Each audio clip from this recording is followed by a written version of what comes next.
What's up everyone, this is Tranquil Toys. Today I'm taking a look at the new Storm Collectibles Darkstalkers Morrigan figure. I'm just going to come out and say it. This is a very disappointing figure. It is not worth the price. As is the case with a lot of Storm Collectibles figures. They're just not worth what they're asking for. So this figure was $105 on the Big Bad Toy Store. The quality, the value is not there for that price. This video is going to be a little bit more ranty than normal because I'm ticked off. I hate overpaying for a figure when it's not worth it. So I pre-ordered it and I kind of regretted it because I knew I wasn't going to like the figure. I already didn't like the way that the figure looked. Maybe the final product would look a little better. Some people started getting it in hand in like China and the figure looked exactly the same, and at that point I was just like, well, I might as well review it because no one else is going to say the things that I'm going to say. A lot of people out there are easily impressed. They're easily pleased. It doesn't take much for them to get excited. So I'm the one that needs to say the things that need to be said. So enough for the introduction. Let's take a quick look at the box. Like always, it's a massive box that takes up way too much space. Pixel art of the character, and right away you can see how this face looks, and then compare it to this one. And this looks nothing like Morrigan. I don't even know what this is based off of because it looks nothing like the art or the in-game art. More art on the sides, which again shows you that, you know, this figure looks nothing like what it's supposed to. And then you see different shots of the figure, and also the colors are like way off too. Like it's not even the right palette. Then again, another picture of the character. So same issue, looks nothing like the figure. The background is kind of cool. Background's pretty cool. It is like a pixelated though, but I think that could work for some figure photography. Darkstalkers will return. And now, back to Darkstalkers. Okay, so with the accessories, the figure does come with a lot of accessories. Comes with 3 extra heads, and it's all in the same style. Another disappointing thing is that the expressions aren't really that different. I'm pretty sure she was more expressive in the Darkstalkers game, but we do get this head sculpt, which is the most exaggerated. The other 3 head sculpts are barely different. It's not even that big of a difference. It's like really subtle with the eyebrows. Yeah, it's like really subtle, especially these two. This one that comes on the figure. Just a really slight difference. By the way, this stand does not come with the figure. This is a Play Arts Kai stand. The execution of the paint is good, but it's the paint work that's pretty bad. It's really plain looking, but it just doesn't look $105 worth of paint work.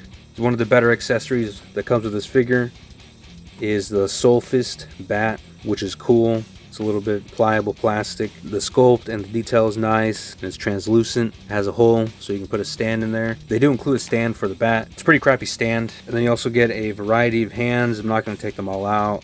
You can pretty much see for yourself what kind of hands the figure comes with. The figure also comes with 3 different hair pieces. I don't know, this is kind of lame. I would have liked articulated hair or something because this takes up a lot of space in the box and it just doesn't look good. So I think this was a pretty dumb way to do the different hair pieces like that. Then here's the stand for the effect, and this stand sucks. You can't really get any like nuanced poses with it. You can stack it however high you want. It has 6 pieces and you get that, which is pretty cool. You can't really get that detailed with it. It's just kind of sitting there or flying there. The last accessory are these blades that you can switch for boots to go for these blades, and that's it. That's the only accessory for her attack besides the Soul Fist. I would have liked to see a lot more of these kind of accessories. She does a lot of attacks with her wings. They could have included something like that.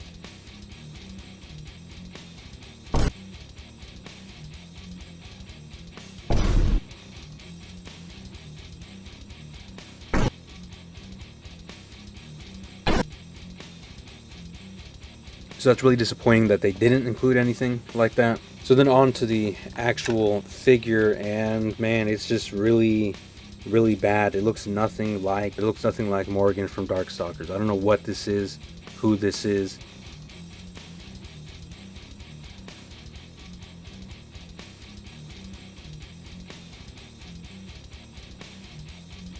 It actually resembles the Morrigan from the American Darkstalkers cartoon, which is the best rendition of Morrigan. I don't even want to really go through the articulation because the upper torso separates really easily, and it's just not like a fun figure to move around. The head is limited because of the hair and because of the wings on the back. The wings aren't even attached to her lower back like they're supposed to. And then the arms are very limited because of the feather things here, and she can't put her arms down to her side. She can bring them out pretty much parallel, but they really hinder moving forward. So she can't really put her arms out forward. It comes out at an angle. And then obviously you can't rotate it 360. Elbows work fine. Wrist, swivel and hinge. Torso, they both go bend down that far. Can't even go back that much because of the hair. And then of course it swivels. Then we get down to the hips and way too far apart. Like, what were they thinking? Like, where did they get this from? But then people are willing to overlook mistakes like this because she's got big thighs or something, which is stupid because the original character didn't really have that. And then other female characters are getting the same treatment, like Chun-Li and Mai Shiranui. They're making the characters overweight. Let's be honest, they're making them overweight. And the original designs are way better, and it would just make for a better figure overall. And it really hurts the figure, especially this rubber piece here. The way that it flattens out when you lift the leg up, double knee, doesn't even go all the way. No boot swivel. You do get ankle articulation though. You can remove the boot and then put on the accessory. That squeaking is gonna drive us all crazy. Nonsense, Squidward. That squeaking is money to my ears. And there's what that looks like. And that's a cool accessory, but just the rest of the figure is just not good. The wings are okay, they're just not attached at the right part. But you do get, you know, pretty good posability out of them. Get different poses and stuff like that. Just ridiculous. Like this is not Morrigan. I don't know. Like, this is not Morrigan. Her face is ugly. She looks like a old lady. Her body's ugly. The articulation is ugly. The way that the figure is cut is ugly. It's a bad figure. Anyone that says otherwise is just blinded for obvious reasons, and they probably have a low IQ and no self-control. Now I'll do a few size comparisons. First, here's the Storm Collectibles Mai Shiranui. It's another overpriced, strange-looking figure.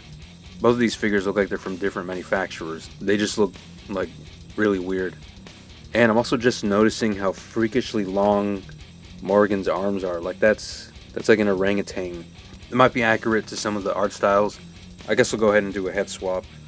So there's Mai on the Morrigan body. Neck is way too long, and you have the reverse of that problem. And this also looks dumb.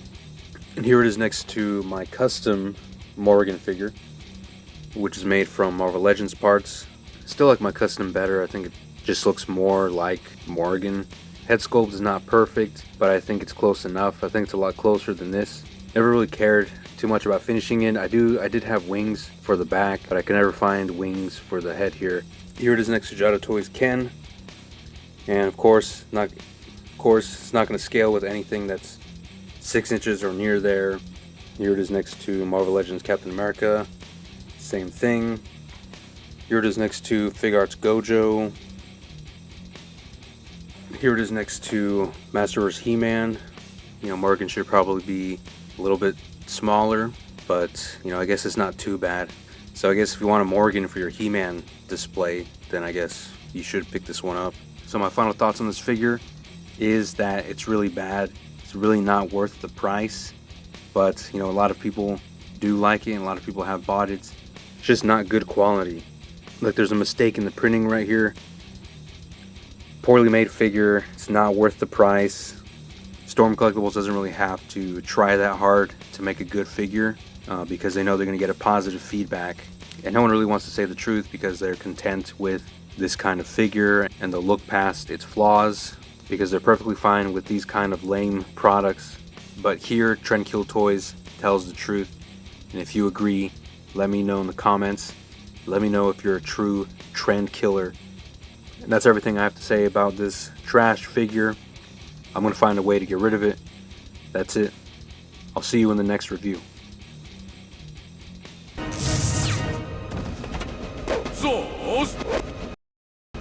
So